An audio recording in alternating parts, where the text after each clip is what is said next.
Hello students, जैसे कि हम लोगों ने लास्ट क्लास में पढ़ा था केमिकल रिएक्शंस क्या होते हैं। इसके बाद हम लोगों ने कुछ एग्जांपल्स पढ़े थे chemical reactions involving the chemical change. What are those changes? Change in colour,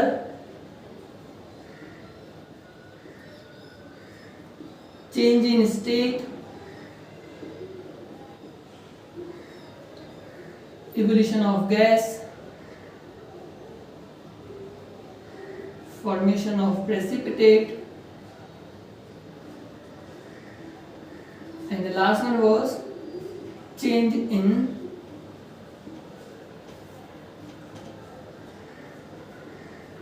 temperature। तो इन सब चेंजेस के बारे में पढ़ा था हम लोगों ने, देखा था डिटेल में। कुछ केमिकल रिएक्शंस के एग्जांपल्स पढ़े थे जिसके अंदर में ये सारे के सारे चेंजेस हो रहे थे। और आज की क्लास में हम लोग पढ़ने जा रहे हैं केमिकल इक्वेशन के बारे में। ठीक है, देखो सबसे पहले हम लोग देखेंगे केमिकल इक्वेशन होती क्या है। The short symbolic representation of chemical reaction is known as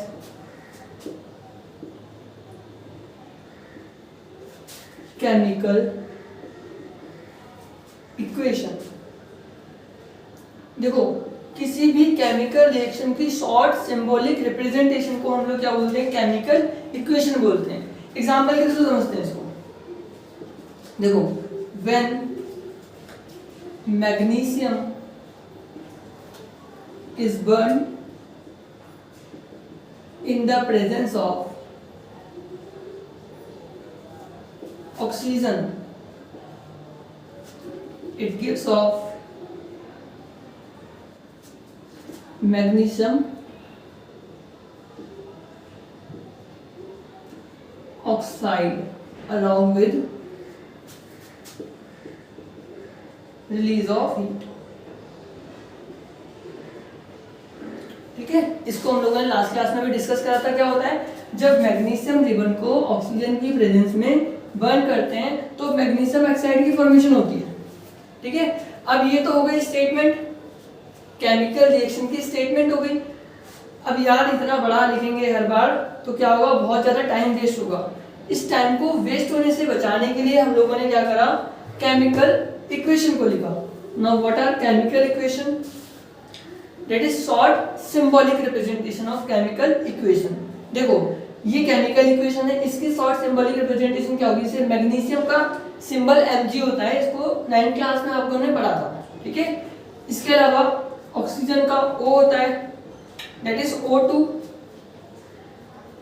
जब हम लोग इसको बर्न करेंगे तो क्या होगा, मैग्नीशियम ऑक्साइड की फॉर्मेशन होगी जिसका सिंबल MgO होता है और सम अमाउंट ऑफ हीट भी रिलीज होगी।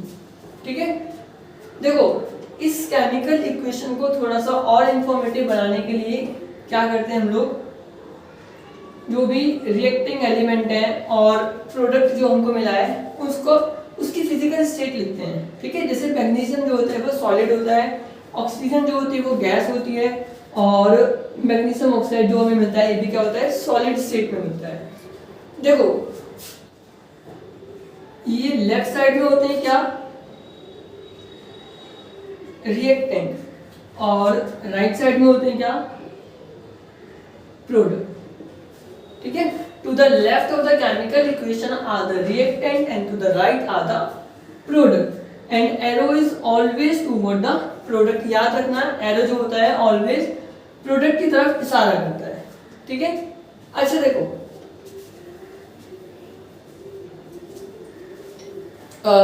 यहाँ पे हम क्या देख रहे हैं, मैग्नीशियम है, ऑक्सीजन है। मैग्नीशियम देखो रिएक्टेंट और product.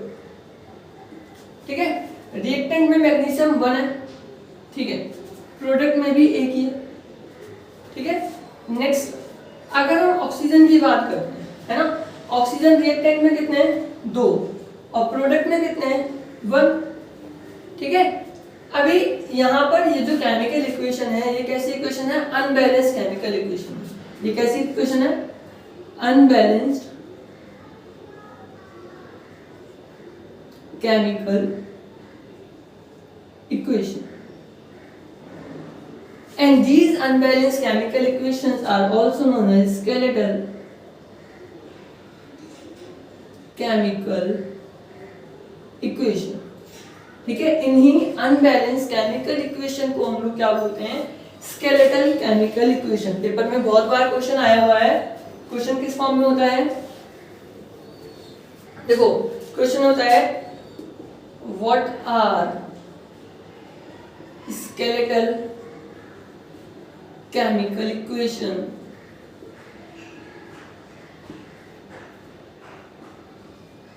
and why is it necessary to balance, ठीक है। दो पार्ट्स में बनकर एक क्वेश्चन आता है, what are skeletal chemical equation and why is it necessary to balance them. तो फर्स्ट का आंसर तो हमें पता ही चल गया, unbalanced chemical equation. Unbalanced chemical equations are called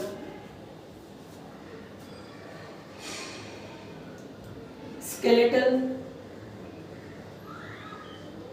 chemical equation.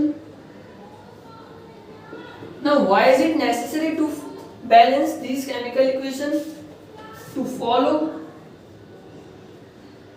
law of conservation of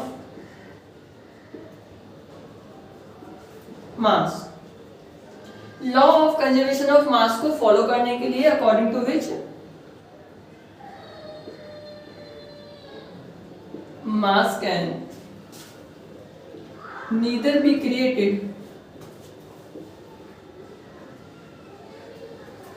nor destroyed in a chemical reaction। इसका मतलब किसी भी केमिकल रिएक्शन में मास को ना तो हम लोग क्रिएट कर सकते और ना ही डिस्ट्रॉय कर सकते। दोनों तरफ मास क्या होना चाहिए, इक्विवेलेंट होना चाहिए। जितना मास रिएक्टेंट का है उतना ही मास प्रोडक्ट का भी होना चाहिए। इस लॉ को फॉलो करने के लिए हमें स्केलेटल केमिकल इक्वेशन को बैलेंस करना जरूरी है, ठीक है। चलो तो इसी रिएक्शन को बैलेंस कर लेते हैं एक बार। देखो इक्वेशन को बैलेंस करने के अलग अलग तरीके हैं, है ना। तो एक दो तरीके मैं आपको बताता हूं।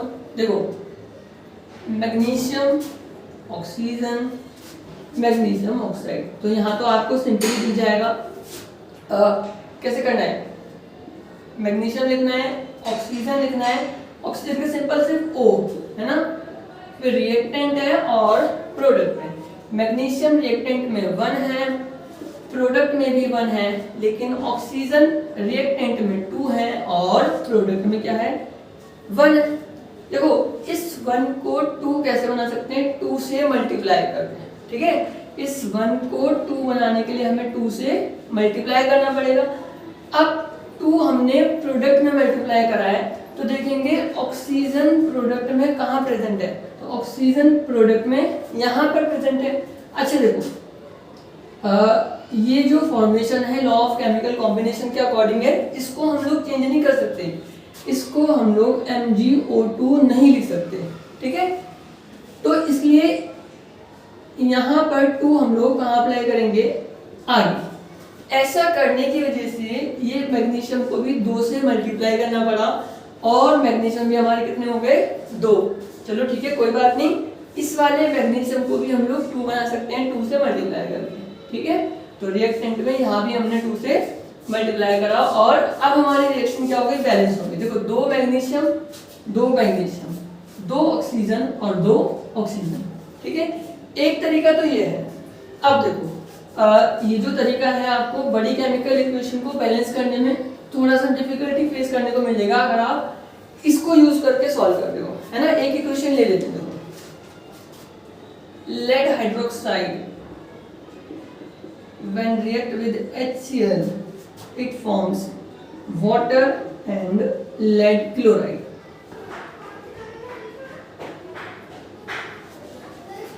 अब देखो इसको कैसे बैलेंस करेंगे, ठीक है। अब मैं इसको सेकंड मेथड से बैलेंस करने जा रहा हूँ। थोड़ा सा टिपिकल लगेगा पहली बार आप करोगे तो, और फिर जैसे जैसे आप इसकी प्रैक्टिस कर लोगे तो बहुत इजी होगा ये आप लोगों के लिए और बहुत ज़्यादा हेल्पफुल होगा। ये आपको एग्जाम में बिल्कुल कंफ्यूजन नहीं करेगा, ठीक है। जितनी प्रैक्टिस हो सकती है उतनी कर लेना, और वीडियो के डिस्क्रिप्शन में मैं आपको केमिकल इक्वेशंस के कुछ एग्जांपल्स दे दूंगा, तो आप उनको करने की कोशिश करना, ठीक है। देखो सिंपली आपको क्या करना है, ए यहाँ लिखना है, बी सी और यहाँ पर हो गया हमारा डी, ठीक है। अब हमको रिएक्टिंग एलिमेंट और प्रोडक्ट्स के बारे में पता होना चाहिए, ठीक है। कौन कौन से एलिमेंट्स हैं यहाँ पर, एक तो लेड है, और कौन है, ऑक्सीजन है, और है हाइड्रोजन, और है क्लोरीन, ठीक है। और कोई नहीं है यहाँ पर, कोई एलिमेंट और बचा नहीं है, पर देख लेते हैं। लेड हो गया, ऑक्सीजन हो गया, हाइड्रोजन हो गया और क्लोरीन हो गया, ठीक है। सभी एलिमेंट्स को लिख लिए। हमें पता है according to law of conservation of mass, mass of reactant will always be equal to mass of product. Therefore देखो लेड यहाँ पर कितना है, 1 इंटू ए क्या होगा, A will be equal to D. अब देखो ऑक्सीजन यहाँ पर 2 है, 2a will be equal to C, क्योंकि ऑक्सीजन यहाँ 1 है, 1 को C से मल्टीप्लाई करेंगे तो C हो जाएगा, 2a is equals to C। Next is hydrogen देखो 2 हाइड्रोजन, अच्छा देखो एक बार समझ लो, ये ऐसे लिखा है, इसका मतलब OB2 है और HB2 है, तो ये हाइड्रोजन से भी मल्टीप्लाई हो रहा है 2 और ऑक्सीजन से भी मल्टीप्लाई हो रहा है, तो इसलिए यहाँ पर कितने हाइड्रोजन है, 2 हाइड्रोजन है। हाइड्रोजन के लिए क्या हम लोग यूज कर रहे हैं, एक को यूज कर रहे हैं।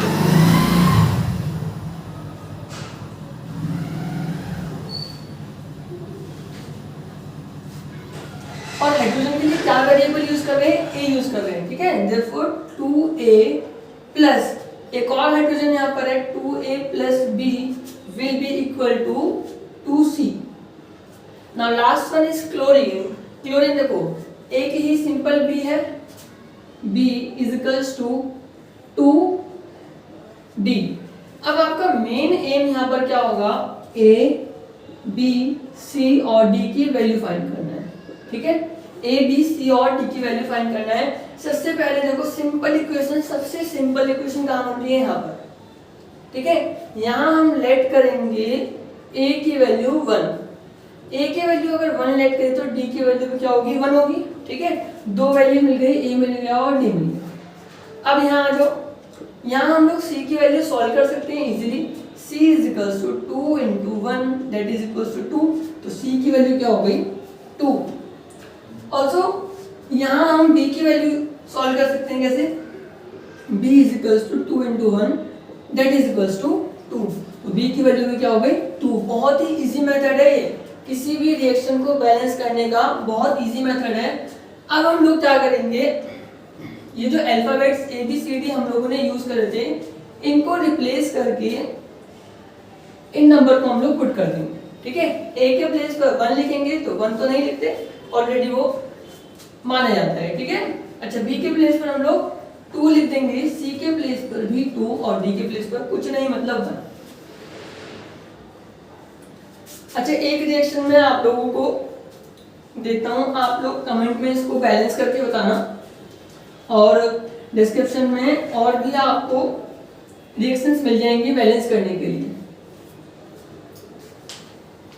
देखो आपको बैलेंस करना है iron chloride when reacts with sodium hydroxide it forms iron hydroxide and sodium chloride।